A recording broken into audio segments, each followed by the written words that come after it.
name? What's your name? Nyamaj. Oh, Nyamaj. Thank you so much. Yeah. I can see you are teaching our children on Sunday on how to farm. Yeah. Thank you so much. So today we want you to talk to us about education and vocational education, why it is important. And then on Friday, you'll talk to the youth. And on Sunday, you are going to talk to our kids and show them how to do farming. Thank you so much. Yeah, thank you also for the invitation. Thank you. We are waiting for our speakers to come so that we can start. All right. Thank you. Paris Kigo, how are you, Paris? Paris, unmute. I'm fine, thank you. Where is our speaker, Yes, Paris? I'm fine, thank you. Where is our speaker? Excuse me? Yes, I'm getting hold of her in a minute. Excuse me? Getting hold of her in a minute. Thank you. Yes?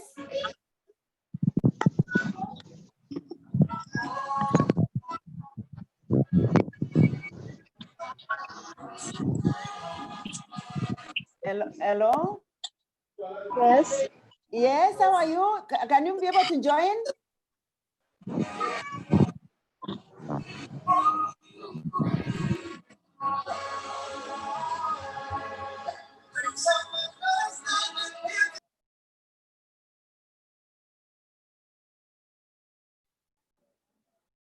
I see you. Hi, President Alice. Hello, Joy. How are you today? Fine. How are you? I'm fine, thank you. Yes, welcome. I think now you have come. We can start, right? Yes, we can. Okay. Let me send the Zoom to the Russia speaker. Is asking for the Zoom, and then now we can start. All right.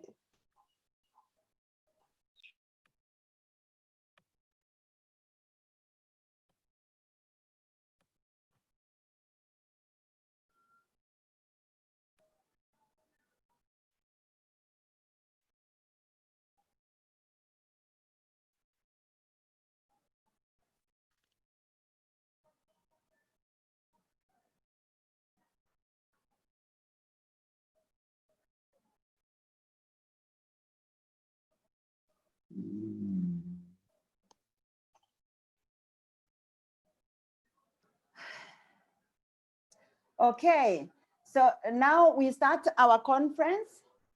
Once again, thank you so much for joining us today to yet another. Thank you, Mr. Murati. You are in. You have managed to join us. Welcome, Mr. Murati from Russia. Thank you for joining. Thank you. Hello to all. Thank you. Thank you for the invitation. Thank you.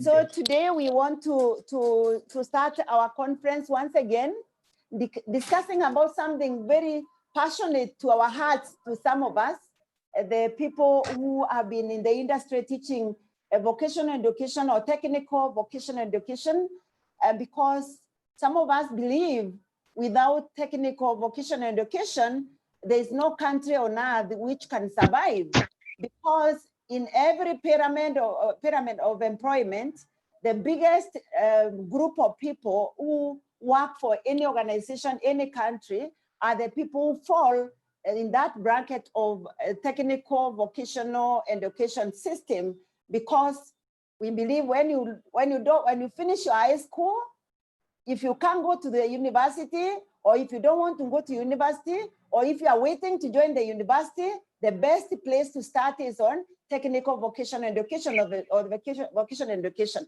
And that's where the employment is, that's where the self-employment is, that's where entrepreneurs are, that's everybody. So to start us off today, we have great mind here talking to us about the importance of vocational education. And to start, we want to start with a prayer, and we are going to ask Joy to pray for us so that God, our mighty God, can bless our conference and more to it, bless our children, because it's for our children that we are having this conversation, because we want to empower them, we want to mentor them, we want them to be the employers of tomorrow, we want them to be the technicians of tomorrow, the great men and women of tomorrow. So we want to put them in our prayers so that the Almighty God will listen to us and give us wisdom to reach their hearts. Joy. Thank you, President Alice. Let us believe and pray. Our Father who art in heaven, we want to worship you this afternoon. And to some of us, it's morning, others it's evening. We thank you for being with each and every one of us, O Lord, and for giving us the gift of life, and especially in this season of the pandemic. And we want to thank you for giving us an opportunity to come together as we talk about vocational training. We thank you for each of the speakers today, that you be with them, O Lord, and bless them, O God. We pray that you may begin with us and give us a wonderful time. For this we pray, believing and trusting in Jesus' name. Amen. Amen. Amen. Thank you very much. Thank you so much. I take this opportunity to welcome all of us to this wonderful conference discussing about technical vocational education, which is the backbone of the society, the backbone of employment opportunities, the backbone of the economy of any country, the backbone of anything we can call societal character or behavior, or even the success of it. It is all about, it is based on how the country sees vocational education. Today, I want to start by saying something very simple, which I usually encourage my students. I tell my students, for anyone to know the importance of vocational education and training, you need to make them stand up. And I would want everyone, where you are, just you stand up. No, you may not stand, but look at yourself and start. Look at from hand to toe. Ask yourself what you are wearing, the makeup you have, the dresses you are wearing, the weave you have, like what I have, everything you have. The person who touched those items is somebody who went through vocational education. May it be informal, formal, or non-formal. All of what we are wearing today is done by people who have gone through vocational education in one way or the other. If you don't believe in that, let us start. Remove everything you have, which is done by a designer, because designers are taught in vocational education institutions, either formal, non-formal, or informal. Remove any makeup you have, remove anything you have in your body, and be left with what is not done by a vocational education trainer or trainee. You'll realize, not in your house, like what we can see here now, not what you have in your body, not even in your office, you can stay or you can do without something which was touched by a vocational trained personnel in informal, formal, or non-formal. The situation, it is the high time we really appreciated the vocational education, because that's where the workers are. That's where the employment is. That's where the workforce lies. And it's very important that any country adapting to that and accepting that, you'll find that country moves. And we don't need to go far. We need to look at a country like Germany, a country like China, who have recognized the importance of vocational education in training. They have moved, they are way ahead of us because they know where the workforce is. So let us embrace the vocational education training. Let us encourage our children to do, even if they are waiting to join university. One of the speakers today here will tell us, even if they are waiting to join university, let them jump into a vocational education center and let them grab something. Trust me, whatever they learn in the vocational education institutions will help them as they go to the university, because some of them will help them to put food on the table. As they are waiting for their parents to send pocket money, they will have something to do, because in vocational education, you learn, it's a skill-based. It's work of your hands. Something you don't need somebody to employ you to put food on the table. You can employ yourself in your house. You can employ yourself in your hostel where you sit. So vocational training is a we do in our lives. So to start us off, I don't want to speak so much. I want to take this opportunity to recognize our speakers today. First of all, we have our speaker from Vika in Nairobi. She's called Anne Wangare. She'll be talking to us about our fashion line. And she's as alumni of Vera Beauty College. We have Ramsay. Ramsay is a great musician. She has even dedicated a song to Vera Beauty College. I hope today we are going to listen to the song dedicated to Vera Beauty College by Ramsay, and you'll be telling us about his shop.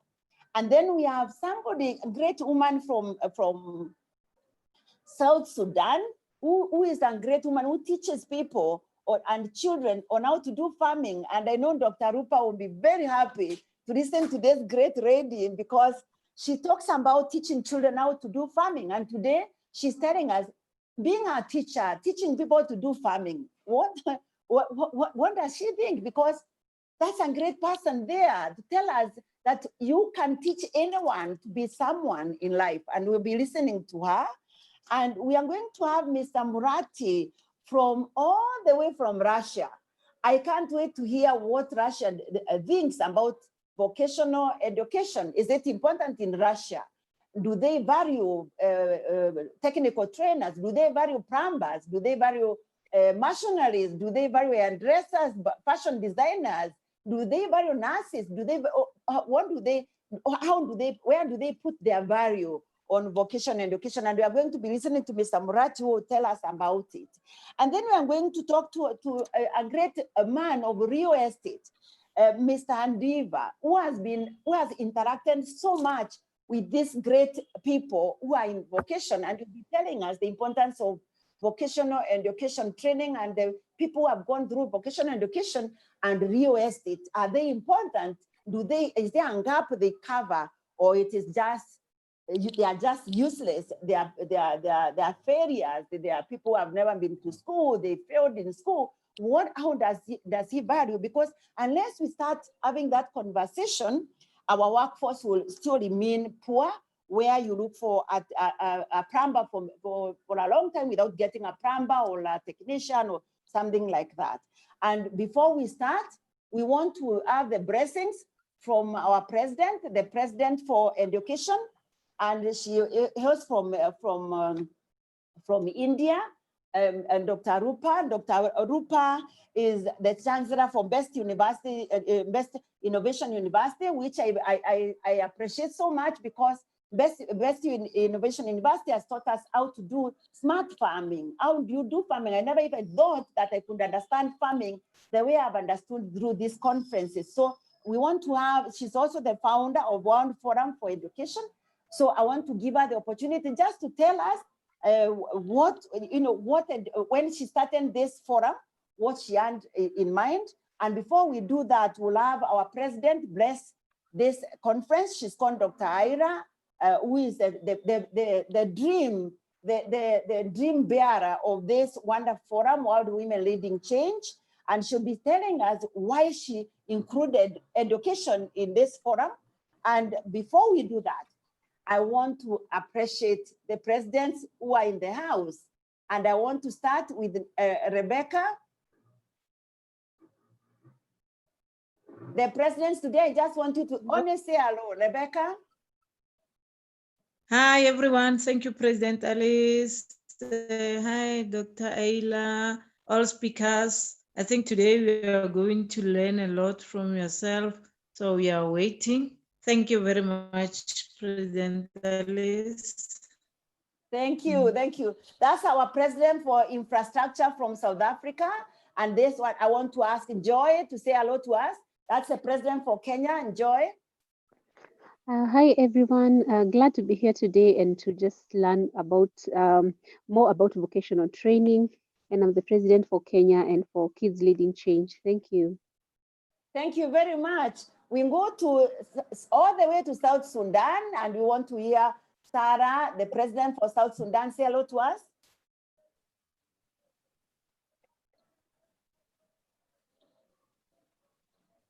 Sarah?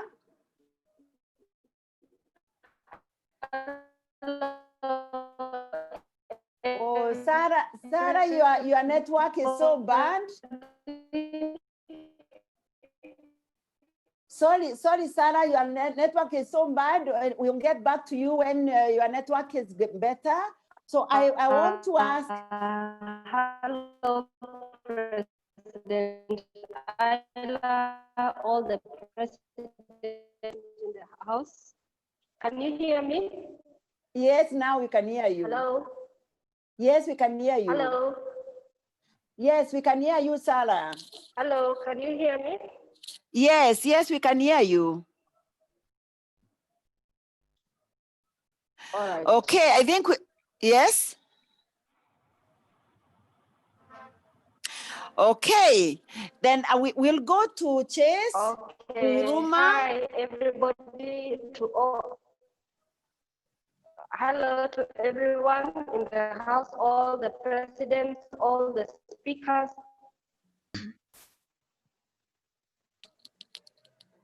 Hello. Hello, Sarah. Sarah, we can hear you.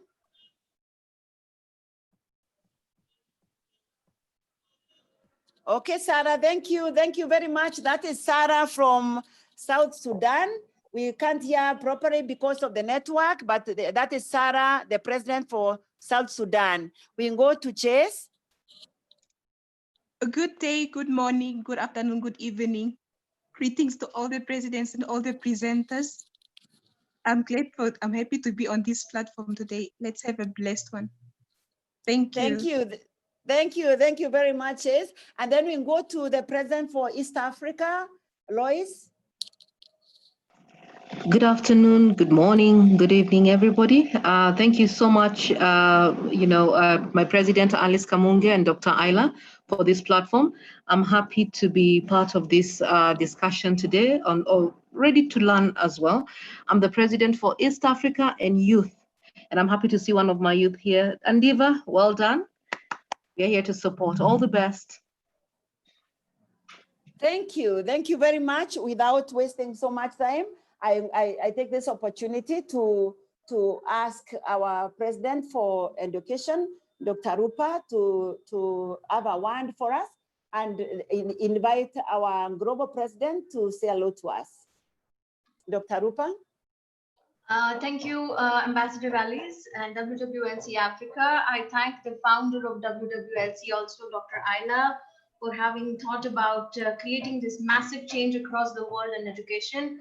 Vocational is imperative, and I'm very happy that Ambassador Alice is pursuing this with such determination, confidence, and focus. As the world moves away from standardization and moves towards short-term industry-specific programs, skilling becomes imperative. And as you all see, the workplace right now and for near future is changing. And it's leaving the age-old education system of degrees. And I would say that, I have a university back here in India, but even a certificate from a prestigious university could very well be of a negligible value in the job market if it is not substantiated by skills, because we are living in the gig economy right now, and we are expected to take over serious jobs, service jobs shortly. It does not require a master's degree, but skills, willingness to work anywhere, everywhere, anytime. So thank you so much. I wish to hear a lot from our esteemed speakers today. Thank you again, WWLC Africa and Ambassador Alice. Yeah, thank you. Thank you so much, our president for education, Dr. Rupa. It is because of you that we are here today, because when you accepted we start vocational education, I was very, very happy. and I was excited, and I can't thank you enough because you guided me, and we are very happy that Africa, we are talking about vocational education, and together we are going to make vocational education a great thing in the world. So I take this moment to ask our president, global president, Dr. Ayla, the one who made this possible to have world women leading change. We wouldn't be here without Dr. Ayla. Thank you, President Alice Kamunge. Thank you, President Rupa. Thank you all President on the House. And thank you for all the speakers. I only set the fire on WWLC. I only took a plate. The fire, the length of the fire, the warmth of the fire, it's depend on all the women, the president, the speaker, the man. So I think vocational education is so important because it teaches survival skill. Even for me, I have never started my career in the general education, but I took a general education when I'm already established my business because I think it's still important because you are a schooler every day. Today I am 16 years old. I'm still learning from my son Java algorithm, yes, because apparently he can be smarter than me. That is vocational. But of course, we need to impose this to all the women. And during our second birthday of WWLC, actually first birthday, I met an amazing lady. Her name is Dr. Rupa Vasudevan. She's here today. And she was telling a story about World Forum for Education. So at that moment, we signed up an MOU because when we want to change and measure it, right? The change and measure it. Because the change we need to measure and then we need to monetize. Now, this transformation, it cannot happen without an education. But what kind of education that we want to impose on this transformation?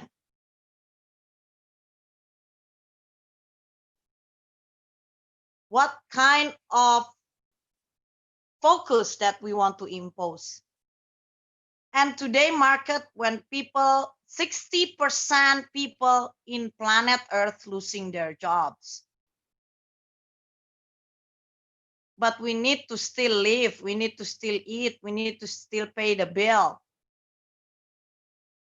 And this created a big gig economy where women, where home become the center of the life. So this is so important, vocational education training. And this is in line with our goal in World Forum for Education, where we bring all the industry together and print, duplicate another Dr. Rupa in Africa, another Alice in India, another Alice in Indonesia, or even we duplicate successful people. Like real estate, I have never took a Bachelor of Arts in real estate. I took courses with a very famous book author. I took courses, and that's enough for me to survive until 15 years. But you have to evolve, they say. Only the person that dare to take the evolution will survive. Thank you very much, Ambassador Alice. Proud of you and keep moving. Love and light from Jakarta, Indonesia. Thank you very much, our president. Thank you for those words of advice there. I can see we have our president, Liseo, who has joined. Liseo. President Liseo, can you say hello? President Leseo, as she's prepared. Hello. Yes. Hello. Good afternoon, everyone. Hello. Sorry, I just joined the meeting. I'm not feeling well, but Sorry, I will sorry. listen in. Thank you very much. Thank you. So sorry, you get well soon, President Leseho. Thank you so much. Thank you And very then much, the last President. one we want to appreciate is Jarina Abdul.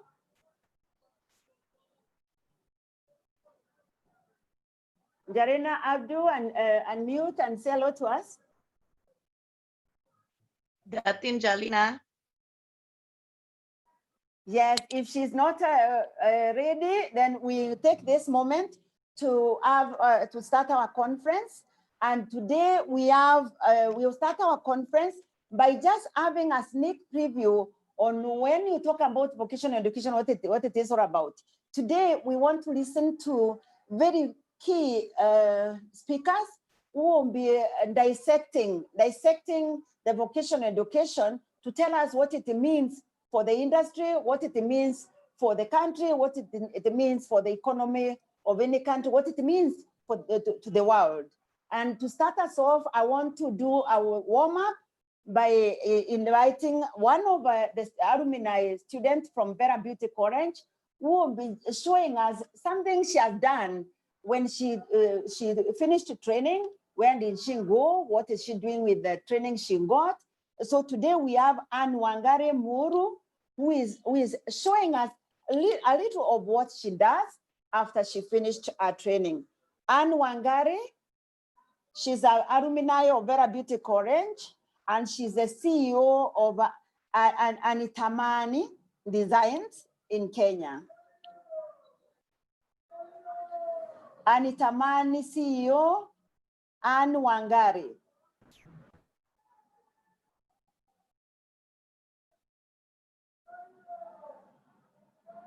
Anne Wangare, are you in? I see she has, I think she could be having a problem also of network because she was here, she but has now not she's unmuted. out. Excuse me, she has not unmuted her mic. Maybe she needs to unmute her mic so that we can hear her. Anne Wangare, can you unmute? Anne Wangare, unmute your mic and speak to us.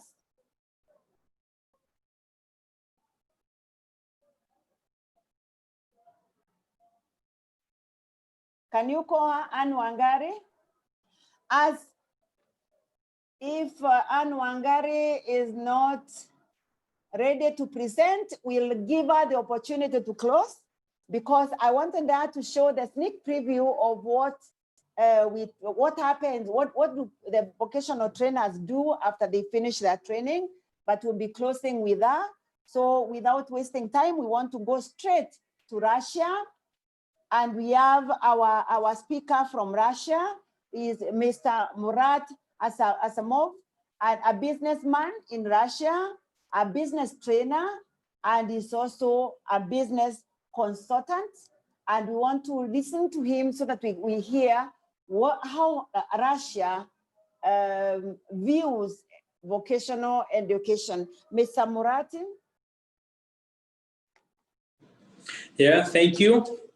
Thank you, Mrs. Elisa. Thank you for the invitation. Actually, it's quite an important topic.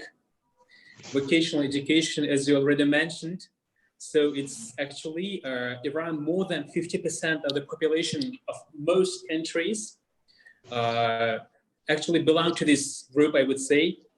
So today, I'd like to give you short information about the university degree as well, not only in Russia, but also in CIS countries. So unfortunately, today, after former Soviet Union, around 80 to 90% of the graduates from the universities cannot find work by their specialties. So the main problem is that at the universities and colleges, not vocational colleges and universities, general, degree, when you receive general degree, the main problem is that the universities give mainly theory without any practice. But as we all know, the main difference between just normal education and vocational education is that most people assume that vocational education covers just practical hands-on subjects like plumbing, construction, or childcare on some of the things, but actually it's wider than these topics. As for the university degrees, unfortunately today, most of the universities, as I've already told you, do not prepare practitioners, I mean practical workers, practical people. So that's the main problem, because of which all graduates, so most of the graduates face with the main problem. So here, due to this fact, during last 15 years, especially 15 years, and especially last 10 years, the vocational education sector has started to develop rapidly. Why? Because the country's economy is developing. So there is a big, let's say, demand to the professionals, but there are no people with enough education, let's say. So that's why today a lot of private universities have been opened and are still being opened. A lot of courses, training centers, a lot of places, educational centers are being opened and have been opened both in Russia and some other CIS countries, which is supporting and stimulating this vocational education. So as I've already told you, what is vocational education? It is, of course, it's mainly hard skill. Most people assume that this is the hard skills. But today, more creative skills, more other, let's say, soft skills also belong to the vocational. For example, leading SMM, social media marketing, for example. This is also somehow, it is already a vocational skill. Why? Because you need to know how to, let's say, content writer, for example, how to write content. You need to know how to sell, for example, sales managers. This is also a concrete skill. So the difference between vocational skill and general education is that here you receive concrete skill, concrete experience. So at the vocational institutions or educational centers, you not only receive, as we know, the theory and education and knowledge, but also you need to practice there. So for the most people who usually do not graduate from the universities, this is a great opportunity. As for example, I'll give you one number. Only in Uzbekistan, for example, every year, around 80,000 people, around 1 million people apply to the universities, around 1 million. Total population of this country is 34 million people. 1 million students want to study at the universities. Only 80,000 people last year, for example, could pass and start education. This year, only 1,000. So 90% of appliers cannot, for example, start education at the universities. So unfortunately, there is after former Soviet Union, there is such a stereotype in our countries. When you do not graduate from the university, when you do not study at the university, so your life is off. So you are uneducated. You cannot do anything. This is a big mistake, actually. This is a great mistake, and this misleads most of the population of a lot of countries to the not right direction, let's say. So here, for example, there are at the vocational institutions or centers, educational centers, you can even for 1 month receive concrete skill, 3 months, 6 months, for example, 1 year, not need even to study at the university and not need to spend 4 years, 5 years. And there is that one more, let's say, misunderstanding in our countries. When you are already more than 30 years old, people say, I am old. I didn't study at the university. My life, unfortunately, I didn't have a chance. And that's all. I cannot do anything with this. This is a big mistake, let's say. For those people, even the big priority, big plus of the vocational education is that even if you are studying, if you're working today, you need to, for example, let's say, feed your families, you need to work, you need to earn money, you can combine your work with the vocational education. There are a lot of courses today via web webinars, online, distance learning educations. Very, let's say, a lot of it due to this pandemic, unfortunately, also, but let's think about classes of this situation also. A lot of educational, big, even worldwide educational centers, even universities or vocational centers also are giving their, let's say, knowledge for very cheap, very, let's say, affordable prices. Being in Russia, we can study in the US, for example. Being in South Africa or Africa, we can study in England, let's say. So even, but so there are different types of, let's say, variants where you can study. If you work on daytime, you can go at the evenings and take additional profession, or at weekends. So that's why the main thing from which we should start is we do not think that we're already old. We need to, so the more you train your brain, the more it grows and develops. So we need to break down this stereotype, I think. Actually, today also, recently I've opened my own business school. And actually, I can say that this is also vocational education somehow, but more, for example, educate specialists in sales management, in general management, let's say, for example, but practical education we give. So you receive, for example, today, theory, and tomorrow you need to practice. Otherwise, there is no need to study here, for example. Moreover, for example, let's say, some of the necessary skills in general. So that's why it's a great chance, it's a great opportunity today. So the main thing is that we need to give more information to our populations about these things, because the more people get educated, the more people get stronger and let's say, learn new skills, the higher will be economy, the better will be the life standard. So that's why I hope that due to this kind of very wonderful platform, thank you very much once again for creating such a platform. With admiration, I am observing what you are doing. I'm really personally very happy to be the part of this organization as well. And thank you very much for that, such kind of invitation. I believe that this is the great start of the great future, because you see there is a worldwide language, which is English, and being in Indonesia, in South Africa, in Russia, in Africa, in different parts of the world, we have a chance. So our main aim is we can all together create also some vocational education all together. I know that this is a great platform from which everything will be starting. For example, I hope very soon I will be coming to you with concrete offer to create some courses which will help, for example, to combine, to make our populations, to make our nations stronger.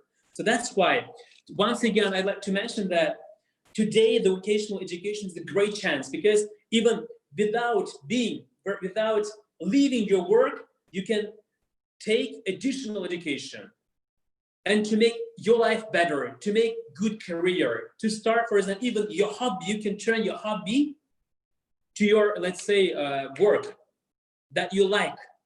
So that's why we need, and for example, there's one more, maybe this is not concrete vocational education, but financial, for example, knowledge. Most people of most countries, so this is, in Russian, it's called financial knowledge. So every person should receive financial knowledge. This is also a skill. To earn money, one thing, but to manage that money is another skill. That needs a real skill. Most people know how to earn money, but they do not know how to manage that one. And they easily lose that money. This is also somehow skill, great skill. When people knows and starts to know this skill much better, their lives will be much better. Thank you very much once again. Actually, I'd like to give short information about this. This is a very, very big topic, actually, as we all know. So I hope we can all together organize special training about this. I'm ready to handle, for example, let's think for whom, how. There is a great chance on webinars, right? Online, in Zoom, we can organize this one. And as more people will listen to this, as better it will be for the people. Thank you very much once again. Thank you so much, Mr. Murat from Russia. It can't be said better. Thank you even for appreciating, because I thought it's only in Africa where people cry over lack of job employment, and they are holding degrees and masters, but they are saying they can't get jobs. And you find people struggling and people sitting at home because they can't get jobs, but they have degrees and masters in their pocket. Why? Because this person, you have not given them extra skills. They got a degree from the university, but they don't even know how to do something extra, you know. And that's why it's very important that I'm happy that the whole world is singing the same song. The whole world is saying we need to appreciate the skill-based training, hands-on skills, so that even if you are going to the university, you need to have some hands-on skills, so that even when you, like you have lightly said, even when you are doing computers, you need to go to a school. Like now, age does not matter. I'm 62, going to 64 now, and I've already enrolled in a class. I want to do computer. I want to know how to do even a simple application for myself, because I've realized this COVID has taught me that telling people to do things for me is not enough. So learning never stops. And that's why it's very important that we realize a degree, we should not focus on the degree, forgetting that there are so many other things you can do in between to earn a living. Thank you even for saying that there are countries where vocational education should be taken seriously, because the number going to university is so small. Now we need to ask ourselves, what happens to the others? Do we condemn them to miseries? Because everybody thinks that if you have not gone to university, you are useless, you are a failure, you have never been to school. The same thing here. If you don't go to university, you are a failure. You see now, and that's the reason why we are having this conversation. I feel like I'll jump with joy that somebody somewhere else is listening, thinking the way I think, that is the high time we give our children who opt for vocational education, who opt for any other mode of training, not the university, should be respected. And parents shouldn't give them the school fees to pay. At the same time, they are giving the ones who are going to the university. Because I see, like in my college, my students are given school fees by their parents being the last ones. Because the ones who are going to university should be paid their school fees first. They should be facilitated to go back to school first. And then if there's surplus, that's when you are told now you can go to do fashion, you can go to do hair, you can go to do computers. This should not be the case, because that is where job opportunities are, that is where employment is. Thank you so much, Exactly. Mr. Murati, for saying that. And with that, I give you with the blessings from the president from India, Dr. Rupa, and Dr. Ayla. We commission you to do the next conference from Russia, talking about vocational education. So next Tuesday, we want to hear what we have to offer on vocational. So you'll be hosting us from Russia, and it can't be better. Thank you very much. I can see my president is telling me it's all right. So you have it for next Tuesday. Thank you. Thank you very much. Thank you very much. Thank you. Our next president, our next speaker is the lady from South Sudan. She's called Nyamach Old Mai. She's the founder of Future Savers Network. She's a trainer in agriculture. She trains the children on how to do farming. she trains destitute children on how to be independent, and she's from Southern Sudan. Our speaker, Nyamach, or the floor is yours.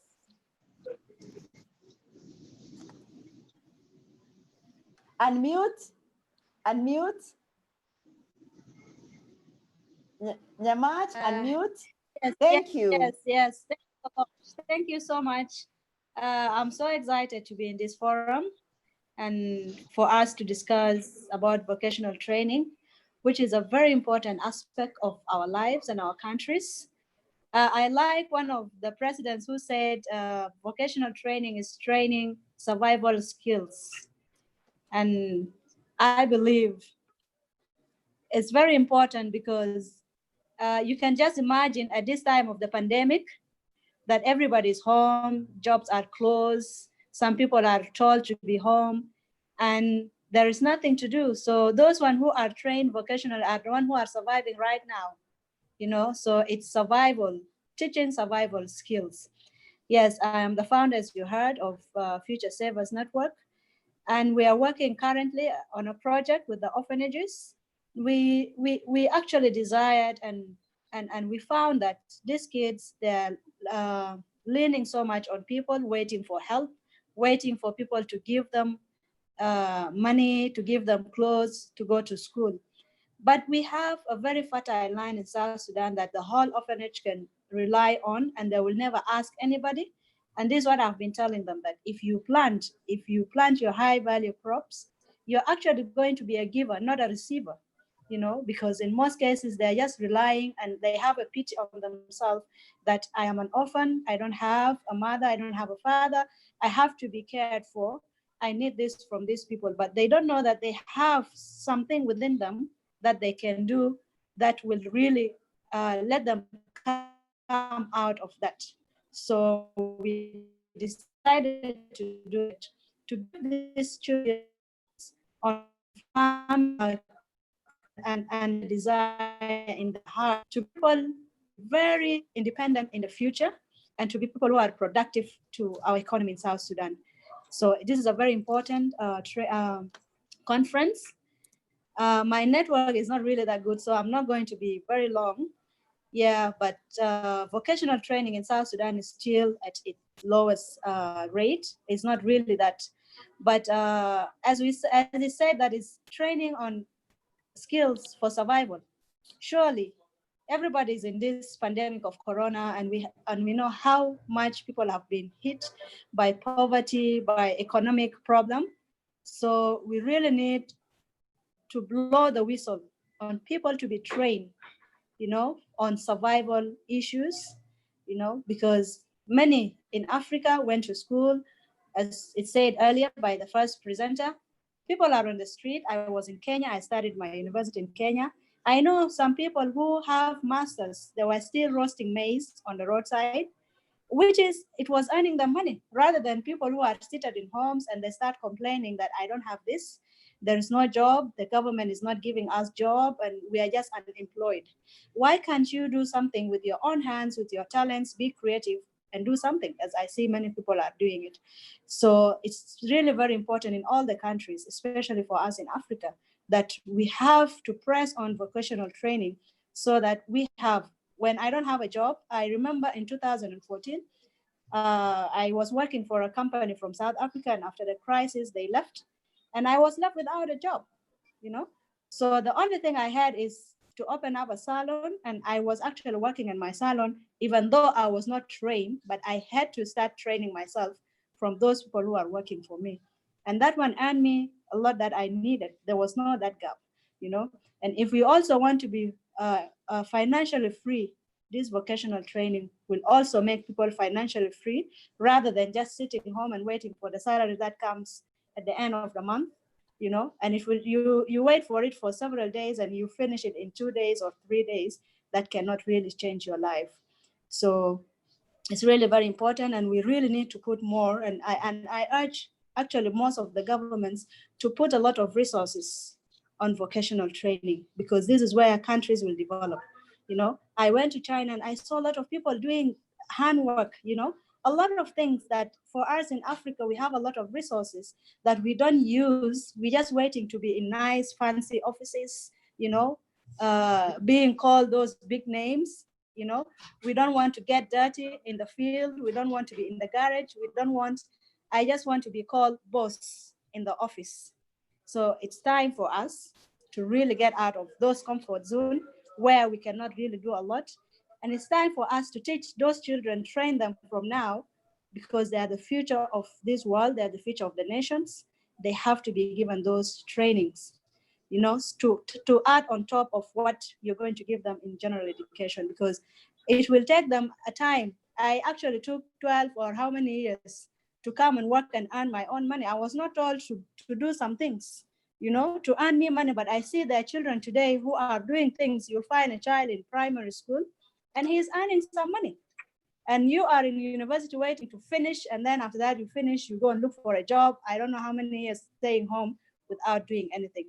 So really, as it says, for survival, let us teach those people to survive. And the children, I was amazed when we were visiting those orphanages. You will see the children staying in the sun. We have our sunshine is really so much, and the weathers are really hot here.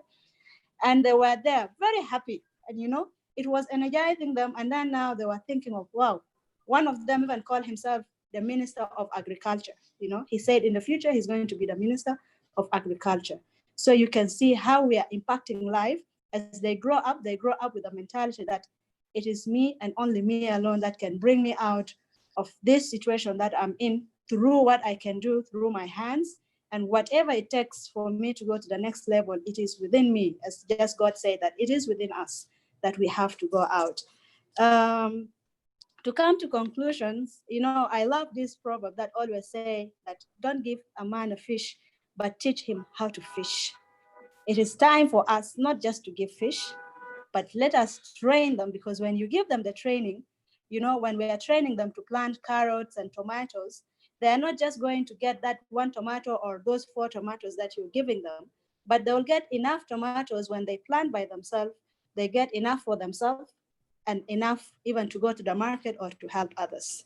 So I really like this, and let us continue to change. As women, we have to train those women who are in the houses, who are seated and they're waiting for their husband to bring that little money. And you know, a lot of issues in the family that you cannot even buy salt for your own self just to cook with. You have to wait for that man to bring you the money to buy the salt, you know. In the backyard, in the front yard, you know, you can do a lot of things. You know, you can sew some things, you can do a lot of things and sell them even at the front of your house. And I actually started with my kids. We have a garden in the house, and imagine what we're using. We're using plastic jerrycans that we cut them, and I teach them how to grow our carrots and tomatoes in sacks, bags, and all this. And I tell them every day morning, water the plants, and in the evening, water them. You know, and then now they're having the zeal that, mommy, we need to get a farm. We have to have our own farm so that we can plant. And my son will say that I really need to have a big shop where I would be selling my things. So we have to impact them. We have to set the way. We have to be an example and push for the future. Very happy so much. And once again, I'll say I'm grateful that we meet, you know, and discuss and share what we have in our minds. Thank you once again. And I'm willing to be in the next, and see you next time. Santi. Thank you. Thank you. Thank you very much. Thank you so much for you bringing such insight, and we are very grateful, Nyamach, for bringing, even showing us what the children are doing and showing vocational education is good. I agree with you, because I was in South Sudan a few months ago, and I wanted to come and open Vera Beauty Orange in South Sudan. That's how I met Dr. Woda. And yes, it is true that the country is crawling into life slowly. But what I would want to tell you is that we are there. The whole world is there. You are our smallest baby in the world, the smallest country in the world. And we want to support you. We want to support South Sudan to grow economically, and for education, you can count on the World Women Leading Change. If you want us to open the school in South Sudan, we are with you, and you have heard that Russia is ready to open school with us. India is willing to open the school with us, and Indonesia is willing to open the school with us. And those are all vocational education. So we will support you, and through this forum, we are going to see the needs of the people, and we are going to support one another. Thank you so much for talking about the South Sudan and vocational education, and we are very grateful. Now, before we do the teaser of what it is in vocational education, I want us to have our speaker, our last speaker, not the last, because the other two will show us what they have, but our keynote speaker, who will tell us what it feels to be in real estate without plumbers and without technicians and without painters, without machineries, because all those ones are people who go through vocational education, and we want him to tell us what does it feel like to have a real estate, you're constructing a real estate without such people, and because that will form the importance of vocational education. So we'll have Mr. Adiva. Mr. Adiva Elvis is the founder and the president of Adelante Group in Kenya. And the Adelante Group in Kenya deals with real estate. And today will be powered by its knowledge to know whether it is important to push our children to go to vocational education, to be plumbers, to be painters, to be technicians, to be electrical engineers. Is it important? Mr. Adiva Elvis, the floor is yours. Thank you so much, President Alice. Thank you so much. It's an honor. It's a great honor to be in this platform to share teeth and bits of how vocational training and real estate is very important. So I don't know if my screen is shared. Amanda, can you help Mr. Adiva to share the screen?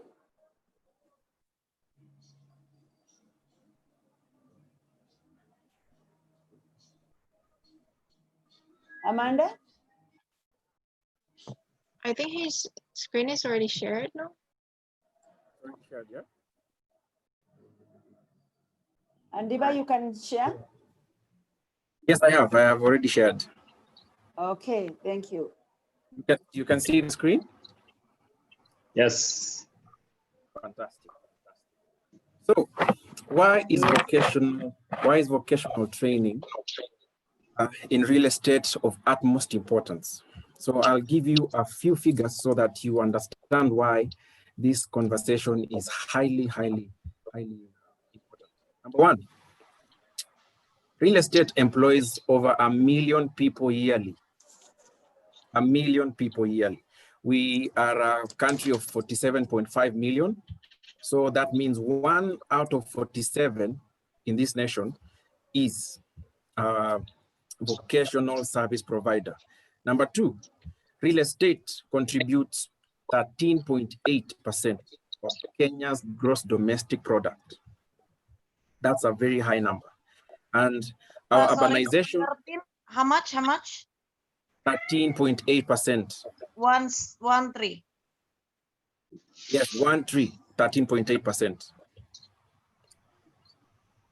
Number three, our urbanization, I will speak about Nairobi.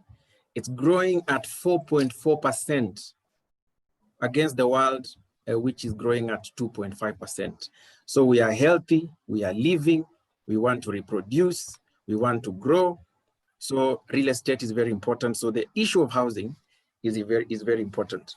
Number four, the returns in real estate go from a minimum range of 5% to a high of 25%. This you compare with the traditional assets in Kenya, which are trading at an average of 12.4%. So real estate is also high in the government's agenda. It's Agenda 4 on affordable housing. The president wants by the year 2020 to produce 500,000 units. This year, we've only managed to bring 55,000. That is only a tenth of what is supposed to be produced in the market. So if we are producing 55,000 and we are only employing 1 million, you can imagine if we do vocational training, the figure goes up by 10. So that means that vocational training, vocational services will employ more than 10 million people in this nation. So this conversation is of utmost importance. It should be shared. It should be widely spread because it's in line with the government and the current prospects for this country. So my presentation, I will look at 5 rocks, the training, which Murat has touched on it, although I'll just pass through it, and then the mandate of vocational training in Kenya, the execution of the vocational training vis-a-vis real estate, our findings on the challenges that we've seen as industry players, and our proposal on the way forward. So Murat touched on what vocational training is, and to quote and unquote, it's basically the skills required for a particular job function or trade. The different institutions that provide for vocational training in Kenya is high schools. We have technical institutions. There are post-secondary vocational schools. We have apprenticeship programs. There are services that are trained on the job. We have continuous development programs. There is military training. There is distance learning program. And I have seen they are now introducing this vocational training in prisons. In Kenya, vocational training is governed by a body called the Technical and Vocational Education and Training Authority. It is the body that regulates vocational training in Kenya. It is regulated by an act of parliament set in the year 2013. It is now 7 years old. And its work and mandate is to oversee the registration, licensing, development, and accreditation of all these institutions. It is formulated on 2 values. Number 1, accountability. Number 2, professionalism of its members, while ensuring that there is integrity, there is teamwork, and also there is public participation. The courses are through the Technical and Vocational Education and Training Authority, through 2 bodies, NITA and CDAC, and they have so far approved 278 courses in this nation. And they have accredited 1,417 technical institutions. So you can see, yes, there is growth. Yes, there is a need for country. We have people who are plumbers. We have guys in the electrical fields. We have painters. We have caretakers. We have general artisans. We have housekeeping. To mention even the sales agents in real estate are also players because they also need to learn about sales. What is the importance of this training in real estate? Again, we employ 1 million. We call them casual laborers in this country, 1 million, and they formulate 70% of the labor force in the construction stage. And they are responsible for the construction of these structures occupied by millions of Kenyans. Nairobi, for example, there have been so many cases of building collapse. And why have these buildings been collapsing? Why are these buildings collapsing? Number 1, poor workmanship and construction processes, substandard materials, poor structural designs, lack of documents confirming training of such laborers, and building approvals from the respective vocational training bodies. So why is it important? How can we avoid these calamities in Kenya? Number 1, once we start training these professions, there will be a level playing field, a level trading field for these players, because some of them are quacks, some of them don't have the correct papers, and you see they charge differently. So by a common voice, with a common voice, there will be a level playing field. Number 2, it will make vocational services affordable, so that we don't have, for example, the investors who come to Kenya, they come with their own are vocational service providers. And the ones who have trained are very expensive. And the ones who have not trained, they bring such disasters. You can see on the image on the left. So it is important for this training so that we make the vocational services available. Number three, we shall increase the value of vocational careers, because at the moment, as Murat said, even as President Ali said, whenever you think about doing taking a vocational career, people will look at you as a failure, and that's not the case.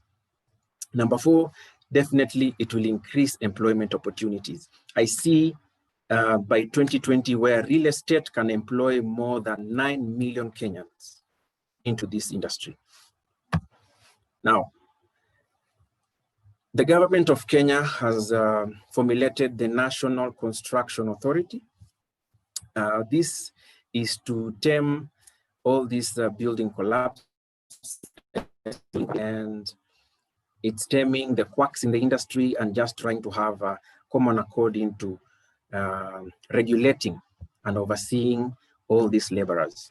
So who have they targeted? They have targeted the employer of the vocational service providers, and the employer is usually the contractor.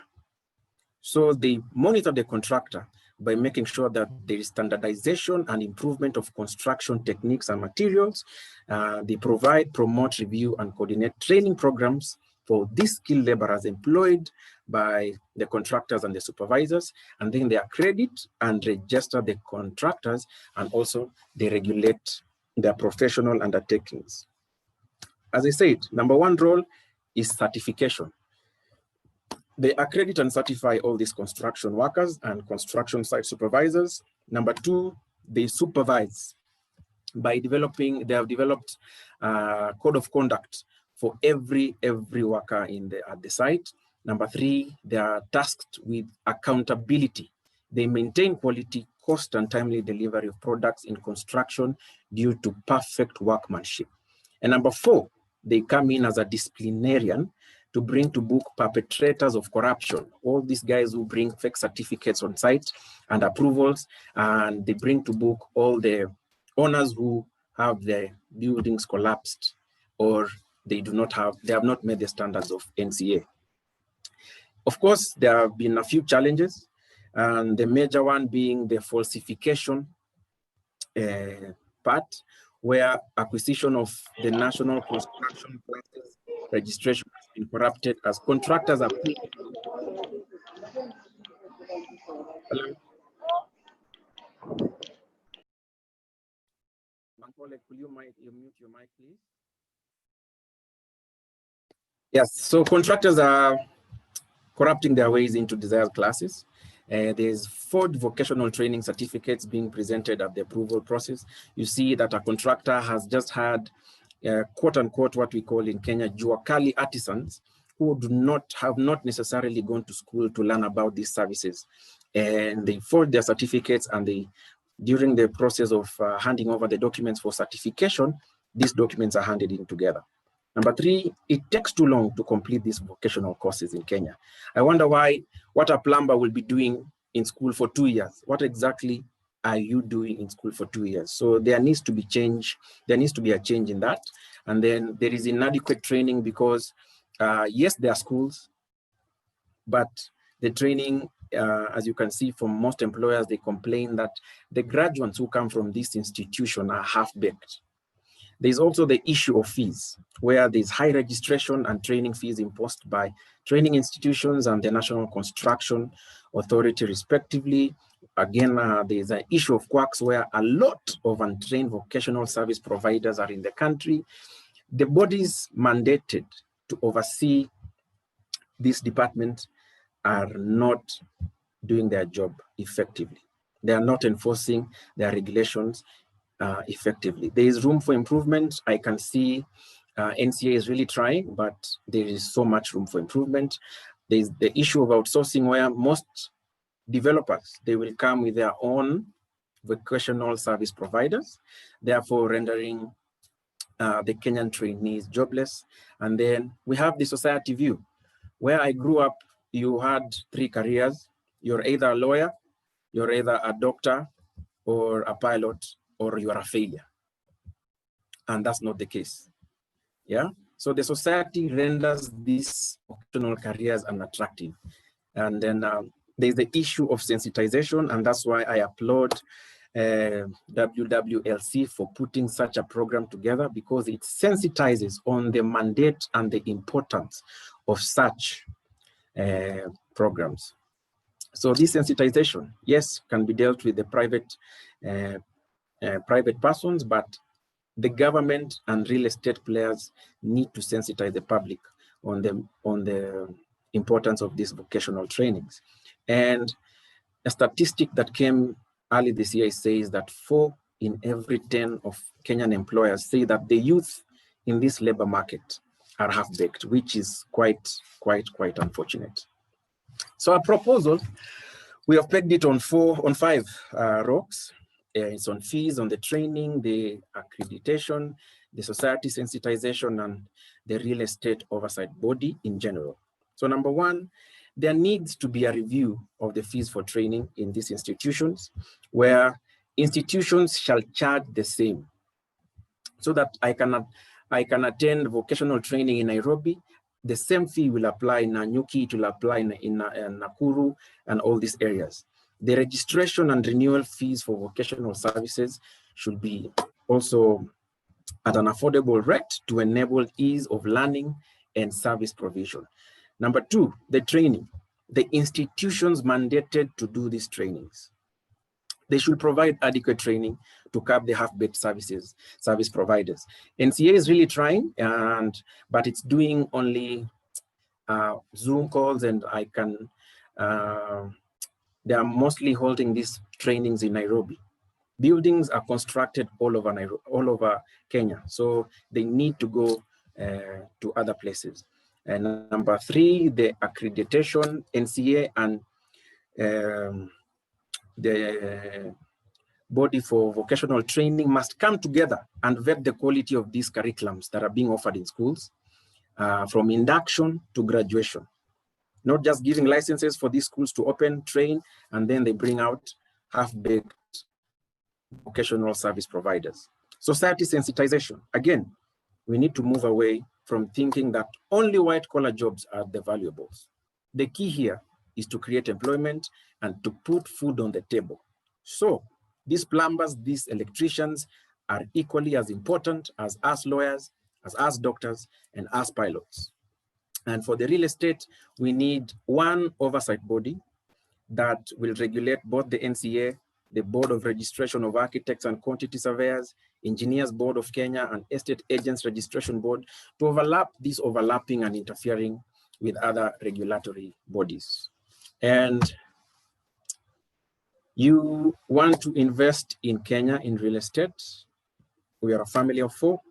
Adelante Legal, Homes, Capital, and Consult. We deal with all matters real estate, and this research was proudly brought to you by Adelante Consult. Thank you very much.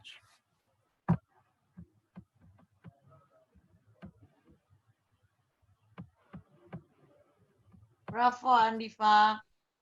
Wow, Adiva, our man, our man. Bravo, bravo, bro. Adiva. Thank you. Yes, Madam President Debbie, nice to see you. Thank you so much, Mr. Adiva. Today, I think today I was in school. Yes. I was learning. I'm in vocational education, but today you have taught me so much, and I think you need to share. I know President Leseho and Keketo from Southern African countries would want that presentation. I know Ambassador Debbie would want that presentation, because we are all collecting those presentations so that we can be able to understand what it takes to have these trainings going on. And today you have really shown us the light and on how to do it. And I think we are going to follow up with you to understand more on those regulations, because those are the things we need to know. And as you were talking, Dr. Ayla was chatting me, telling me, hey, we need Mr. Adiva to teach us more before we come to Africa. So it shows that people, you have really shown us a lot, and we'll be calling you again and again to teach us more. Thank you. But what we will take home today is all of us, we are agreeing that vocational training in any country has never been taken seriously. Because I totally agree with you, and this is a question I keep on asking, even the government, even TVET and other government education bodies, when we meet, I ask them, what does a hairdresser, what can you teach for 3 years in a hairdressing school for God's sake? What would they be learning for 3 years? What would they be learning? What would a plumber be learning for 2 years in a government technical school? Because I think that's where our children are losing it. The parents are losing it because, and that's why the quacks, like you say, they are taking advantage. Because if my daughter or my son want to do plumbing, for example, or hair dressing, and they go to a technical school, government technical school, they are told they'll stay for 2 years. Definitely they'll go to a salon and be told with 3 months and they can be able to do it. So what happens is they'll be taught with shortcuts, but then they'll go to the industry and start practicing. Somebody will be taught plumbing or mixing the cement, for example, the machinery. But because they are taught on the science show, the quacks, because the government schools are taking forever to train them, those are the ones you'll find mixing cement and putting up a building, which is coming down the following day, because they are not trained professionally.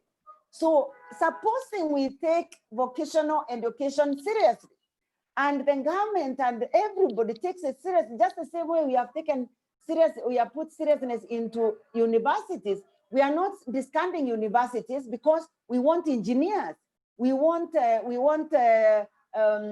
quantity surveyors, we want doctors, we want lawyers, we want all those people. But what we must realize is the pyramid of life, of education, it shows that as you go up towards the university, to masters, to PhD, as you go up, the pyramid narrows down. Why? Because we don't need so many masters, we don't need so many PhDs, we don't need so many managers and engineers, and because in a construction site, we have only one engineer, but in that construction site, you have one engineer and maybe 200 workers. You have one QS and 300 or 500 workers. So, and that's why we need to take seriously and to put seriousness into vocational education, where we have more people who need professional training so that they can be able to construct buildings which are not coming down the following day, so that they can be able to go and work in hospitals where doctors don't have to break their backs doing simple things which the nurses and the nursing aides should be doing, and the cleaners should be doing.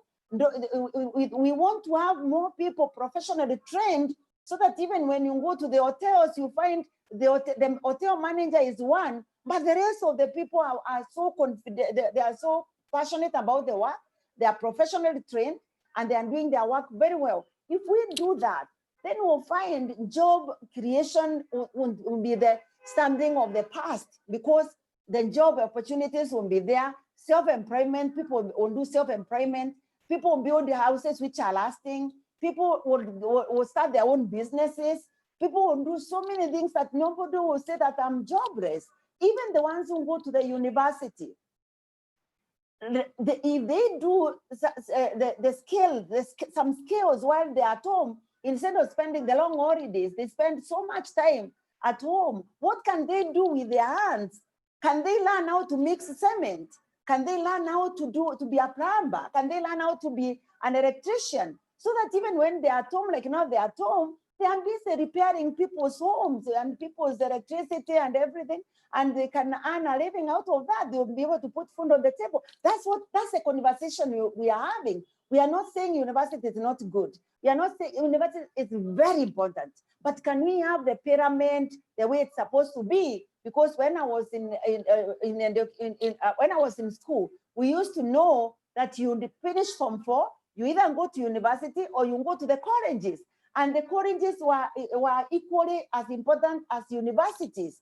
And it was like a path we used to go. So we need to go back to those paths we used to take, that we have technicians and we have engineers. And technicians were now the vocational, the technicians. And then we had the engineers and the doctors and the architects and all that, the ones who are now telling us what to do. And the minute they put everything on the table, the workers were going to serious business, and before you know it, the building is finished because nobody is being taught how to do it because they were already trained. This is the kind of conversation we want to have, and I'm very, very happy that today, all the speakers we have today, they have agreed with us, Dr. Rupa and Dr. Ayla, that vocational education is the way to go. And even if we are going to stop to stand at the top of Himalayas or wherever, to shout at the top of our voices that people need to appreciate vocational education, and every country must give it the seriousness it deserves, so that we have our young people who have jobs. We have everybody, even people who retire. When you retire, like for example, my husband retired after 32 years of working for the Kenyan government as a soldier. He was a very senior person in the Air Force. But if one day he found himself jobless out there with a career which couldn't take him anywhere. But what saved my husband was what he had learned through vocational. You know, he had learned to be a teacher. And in the Air Force, he learned how to teach. And imagine that's what came to support him at his retirement. So he didn't have to feel sorry for himself, because he came and joined the Vera Beauty College, and he made the Vera Beauty College the best school ever, because he came with that knowledge which he had acquired from vocational education. So great people, let us appreciate vocational education. Even if we're in the university, wherever we are and we are working, any minute you have to spare, grab something which will come through for you when you need it. And today, we are very, very grateful that we have listened to these great speakers. And next week on Tuesday, we'll be having the same. But before we finish, and thank you so much, Mr. Adiva, we'll call you again to bring more light to this kind of education. But before we finish, now I want to have two of our great students from alumni from Vera Beauty College. And we want to I want them to show us something small of what they do after they went through training. And without wasting time, I want to ask Anne Muru to tell us something about what she has done, so that Mr. Adiva, you can see that these young people, when we teach them, Mr. Murat, you can see that the young people, when we teach them, they go out there and employ themselves. They don't go through for jobs, they go and employ themselves. And that's what I want us to see today. So Anne Muru, can you? Hey, can you hear me? Yes, we can hear you, Anne. I'm so happy to be part of this. My name is Anne Muru, an alumni, Thika campus. Okay, first when I was done with school, I had some challenges, because at first I was unable to choose my target customers, because I didn't know where exactly to start or exactly where to begin with. But okay, I just sat down and decided, let me do something. Let me just not sit down and try something of my own. So I had some modeling skills we were taught in school. So I was like, okay, when I start doing modeling, I'll be working with designers, which will make me learn more things about fashion and designing. So in my first year, immediately when I was done with school, I started working with designers. I learned a lot. I learned that first you have to be open-minded, because a lot is happening out there. There's so many designers there, and the competition is real. The competition is you have to be confident with whatever you do and stuff. So I learned 3 tips on how to be a successful fashion designer. One, you have to think like an entrepreneur. You have to build a solid relationship with a wide range of people, example, investors and buyers. 2, you have to know who your clients are, know your target. And 3, start small with one product. Don't concentrate on working with so many stuff, because in the middle of it, you'll get confused. So you have to concentrate on one thing. So I've done so much. I've learned a lot. Thank you to Vera Fashion School, because I was able to learn things that I didn't know. So here are just some. I don't know whether you guys can see them clearly. These are just some few stuff I've made. Can you see them clearly? We can see them, Anne. We can see them. Open them, we see. This is just a skirt. Yes. Nice. This is a bomber jacket made of Ankara fabric.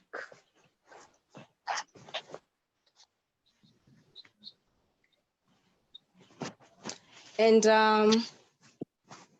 this is a skirt.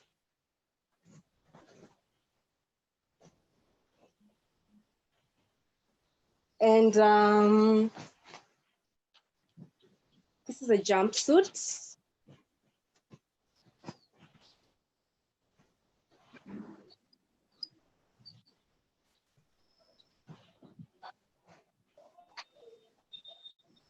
Yeah, those are just some few works I've done. And also, I don't know whether you guys can see the dress clearly. This is just a dress I made. Beautiful. It's very beautiful. Yes.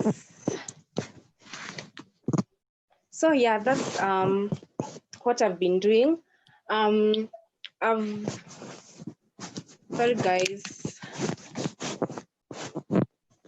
Can you hear me now? Yes.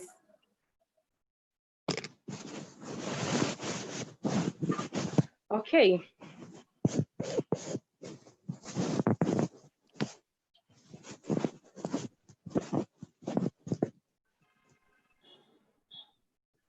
We can't hear you, Anne. We can't hear you, Anne. Oh. Can you hear me now? Yes, yes. Yes, we can. Okay, so as I was saying, fashion and I don't regret ever doing fashion and designing, because this is a course I can employ myself. I don't have to depend on anyone to employ me. And yeah, this is the best decision I've ever made, despite having challenges and stuff. I'm a proud fashion designer and also a model. Yes, thank you. Thank you so much. Thank you, Anne. I think I should have told you to model for us a little bit, but next time you come and do modeling for us, right? Yes. Thank you. Thank you so much. So guys, you have seen what the beauty of being vocational, because you have heard say that she employs herself. So she doesn't have to look for a job. So our children, when you are training them, when you are giving them this opportunity, give them the opportunity to employ themselves. Let them be employers, opposite of you taking them to school and pushing them to be employed. Create the opportunity where they can be employers themselves. They employ themselves and they employ other people. And that's the beauty of vocational education. Thank you very much, Anne, for that. And I hope that skirt, the first skirt, Anne, I need it. So, and the dress you're wearing, first of all, we start with the dress you're wearing, you make mine, and I wear size 50. So make one for me, size 50. So I booked it. So I hope you bring it to me. Thank you so much. Thank you. So the last one, I don't know whether he has come, because I'm not seeing him here. We had another student from Vera Beauty Orange, alumni of Vera Beauty Orange, Ramsay, the one who has sang a song for Vera and dedicated a song to Vera, but I'm not seeing him here. Ramsay, if he's not here, you do it next week. He had somebody in the hospital, so maybe he has not yet come from hospital. So if Ramsay is not here, Ramsay, are you here? No, thank you. So we conclude our conference today with a great words of advice from our speakers, and that connectivity with our speakers, that all of us, we are speaking the same voice, that we need to appreciate vocational education. We need to encourage our children, regardless of whether they are going to university, masters, whatever they are doing. We need to encourage them to do some skills so that they can be able to help them scale up when even before the parents send them pocket money. What can they do? For example, if somebody did nails like what I have, trust me that as they are waiting for pocket money to come from their parents when they are at the university, you'll be able to put food on the table. If they do makeup or they do fashion like what you have seen, or they know how to do plumbing, or they know how to do electricals, trust me, at the hostels at the university, there are so many people who want to, who need those services. And you can take advantage of all those. There's no university without thousands and thousands of students who need to be given all these services. Supposing our children do something on vocational and then go to the universities, can you imagine even parents, you won't even waste time sending them pocket money. You only be sending them money to start them off. And from there, they will be on their own and they will employ themselves. And when you retire, like Mr. Adiva said, when you retire, and Mr. Murat also said, when you retire and you are no longer jobless, if you have skills, you can never retire. Like I said, I'm 63, going to 64, and I've not retired. I'm still doing this, and I love doing it because it's skill-based. Actually, it keeps me busy, and it keeps me walking every day, doing things, stitching clothes, doing hair, doing, modeling. I'm a great model, by the way. I can model for you that you have never seen before. And all this is all, Mr. Adiva, you are laughing. Next time, I'll give you a treat on modeling because I can model. I've seen your video on YouTube of you modeling. I don't know which. I think on Economy. I've seen it. I've already seen it. Yeah. Now you'll see it again. And the beauty is Dr. Ayla has given us the opportunity to start a pageant where we will be bringing all the youth and people to talk about their countries and talk about the beauty of their countries as they model. So very soon after COVID, I'm back again, Dr. Adiva, with modeling. Amazing, and all that you learn, and all that you learn. Yes, all that you learn in vocational education system. So we are very happy. Thank you so much, everyone. Thank you so much for listening. Vocational is so dear to my heart. I can jump, I can spin in the hair talking about vocation. So I think, and that's why I think it's very good that I release it for a while so that it goes to Russia. And then the next one will go to another country. So by the time it comes to me, my excitement will have cooled down to Dogo because today I'm very excited. Today I'm very excited that I've gotten support because I needed that support that we need to encourage our children to do vocational education. Thank you very much. With that, I take this moment, first of all, before I ask our presidents to bless us with their word of encouragement and their thoughts on what they have listened today, I want to appreciate our great sister from South Africa who are not joined us when we started. She was very busy doing something else, but I can see she has joined us. She's a great woman of substance from South Africa who has made it possible for us to have all the women from South African countries to join World Women Leading Change. She has done so much for World Women Leading Change. Without her, we wouldn't be where we are in Southern Africa, and we value her. We appreciate the work she's doing, and we want to take this moment to welcome our sister, Ambassador Debbie, to tell us what she thinks of what she has listened today. We are the woman leading change, leading change. We are the woman leading change, leading change. We are the women leading change For our people, for our countries, for everyone. Thank you. Thank you. Thank you, my sister. Thank you. Thank you very much. With that, I want to ask another president who had not joined us, President Mankore.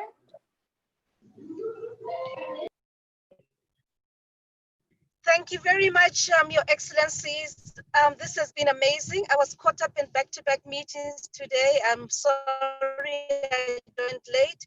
However, I wish to we're singing one song. I believe we're going to make the change.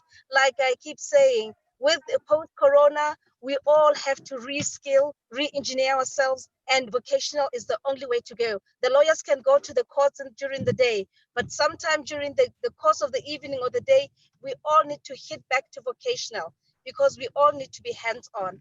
And yes, I'm happy to hear that we're all being re-encouraged to re-motivate our children to know that you can actually go and take another pathway. You can become a PhD, but not necessarily going the traditional university route. However, I wish to take this opportunity, Your Excellencies and ladies and gentlemen, to acknowledge Professor Spirit Gladi. He is the professor at our National Polytechnic in Lesotho. I have seen he's been participating. He did say he's going to be quietly in the background, but he is a man of stature, a man of honor, and I'd really want to take this opportunity to appreciate, and all, of course, the delegates that are in here. From Lesotho, thank you very much. Thank you very much, and say hello to Professor, and we really value him, and we hope next time he's going to talk to us. Thank you, and if he's around, he can also say hello to us. Is he around? Professor Gladi, I saw him participating. Okay, maybe he has left. Thank you very much. Next time he's going to talk to us. Thank you so much. With that, I take this opportunity to welcome our President for Education, Dr. Rupa, to say one word before we close. Thank you so much, Ambassador Alice and Dr. Ayla and World Women Leading Change. I think we had a wide array of speakers today, and I'm speechless. I think vocational is the way forward. It's what comes out of it. And Africa, you are leading this change. I'm so happy that there is so much coming out of Africa in farming, in fashion, in education, in real estate. It's amazing. And I congratulate all the presidents here from Africa and all of you for such an insightful and enriching conference. Thank you. Well worth the time, really. Thank you very much. Thank you very much, Dr. Rupa. Thank you so much. And before I ask our president to close, I want to ask whether there's any member or who has a question. Do you have anybody with a question? I can see somebody with Share Africa. Share Africa, can you say hello to us? Hi, everyone. My name is Naftali, founder of Share Africa. Hey, Naftali, how are you? My guy. That is 254. Yeah. Thank you. Over here, and I'm also grateful for Vera Beauty College and the energy that you have. It's immense. I loved it, and also from Anne, I'm a neighbor over here in Thika, so we should meet sometime and see the work that you do. So it's a pleasure to be here. Thank you very much, and we're going to meet. And thank you so much, Y254, because you are our support system. You are supporting us, and we are partnering with you, and we thank you so much for being there for us. Thank you very much. I see a friend of mine, the only student from Vera Beauty College who has scaled the height until he has finished a degree in cosmetology, and now he's a lecturer in Uganda. I can see him here. Shem, can you say hello? Shem, unmute. Yes. Yes, I can get you. Yeah. The only degree holder in cosmetology in East and Central Africa. I'm very happy to be part of this conference. I say hello to all of you. Thank you. We want to see you. Can we see you? We want to see you, please. Let me try. Yeah, Mr. Shem will be speaking next week, and you'll be telling us what it takes to scale from vocational to university. Now that he's doing masters, what does it take to go through that journey? Next week we have him as our speaker. Can we see? Are you able to see? Yes, that is Mr. Shem. I'm there. Obare. Thank you, thank you, thank you, Shem. Thank you. And we hope to see you next week. Okay. And then we have our teacher from Vika Paris. Can you say hello? Oh, hello everyone. It's good to have all of us here, and I think this vocational training is taking another angle. So, and how I am working hard to make sure that we want to see you, please. We want to see you, please. All right, let me try and fix my. Okay, I think this will. I know I'm somewhere where it's a bit dark, so you may not see me clearly. Okay. Next time we'll see you. Thank you so much, Paris. That is our manager, our principal from Vera Beauty Orange, Vika. Thank you so much. And then I can see finally we have President for Creative as entered and President for Kenya as entered. Can you say, President for Kenya, can you say hello? I think President for Kenya and send hello.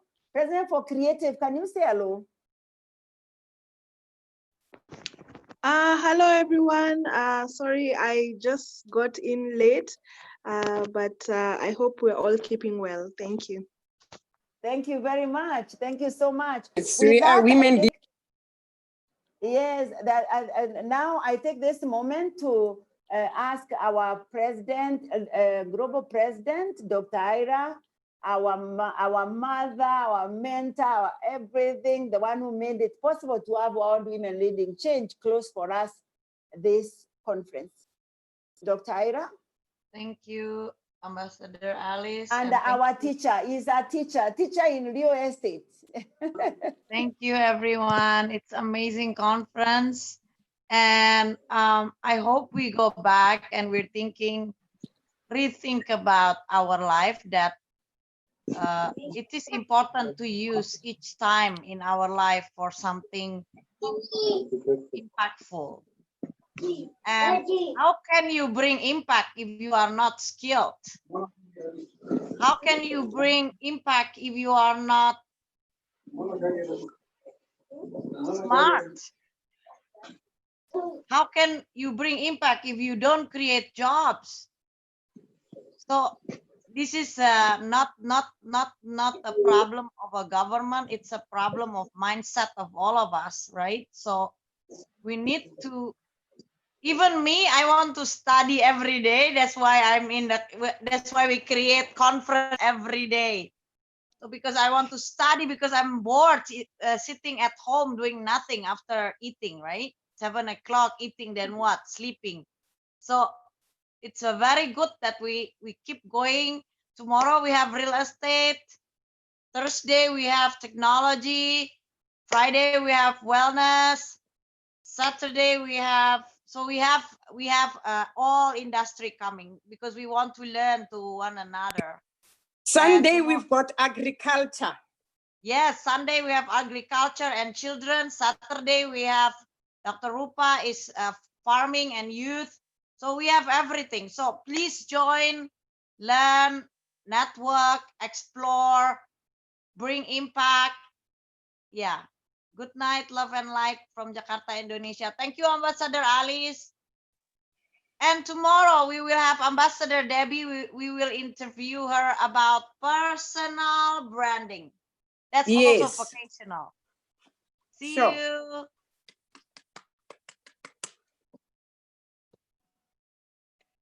President Alice, your mic is off. Thank you so much, everyone. Thank you for attending our conference on vocational education. We thank you and we value you. We'll have the same conference again next week, same time, same day from Russia. Thank you very much. Adiva, Adiva. Yes, Mama. Yes, Mama. I was a lawyer today. Today I was a lawyer. Amazing. Lawyers are also needed. So today I was one. Thank you. Amazing. Amazing, Mama. Thank you. Yes. I was a lawyer today. We need them. We need them for fairness and for justice. So I was standing for justice today, for fairness. Fantastic. Love and light. Bye-bye. Thank you, everyone. Thank you, everyone. Thank you, Amanda. Bye. Thank you for taking care of us. See you tomorrow. Bye, See guys. you tomorrow. Thank you. Thank you. Githenji, nice to see you. Bye-bye, Chess. Bye-bye, Dr. Ayla. Bye-bye. Thank you. Pleasure to see you. Bye, everyone. Bye, everyone. Thank you. Para Beauty College. Thank you. Thank you. Building Thank Kenya. you. Thank you. Kennedy. Thank Thank you. Thank you. Thank you, Ambassador. Kennedy Alice. has a very good name. Kennedy, let's eat. Bye. Kennedy, now we go to eat. All right. Amanda, thank you very much. Amanda, thank you very much. All right. Bye, guys. Bye-bye.